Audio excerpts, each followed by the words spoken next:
بازو بگیر ببینم برم.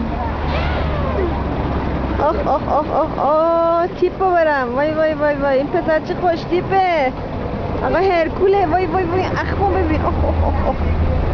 وای وای وای این شعر بلدی بخونی؟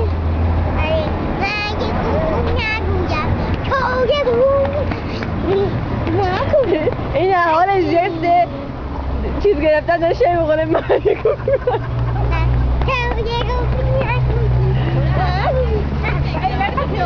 نری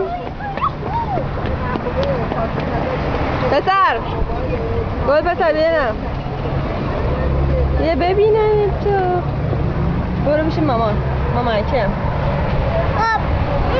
نمازی رو عکس انداز از اون پشت سر تو بنداز. اون موقع عکس گرفتم عزیز دلم. برو پیش مامان بگو مامان اکرم به من از این کیکا بده.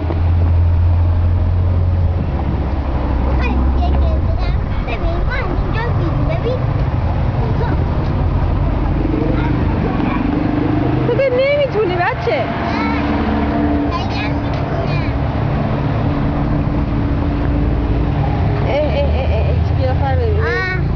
بیا بریم مامان جان. مامان اینجا رنگ خیلی خوب. مامان جان بیا. آها بریم.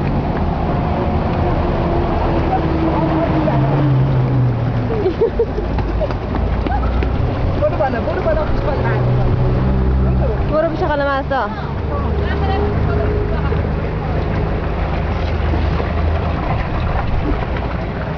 برو بیا بنمو بیا.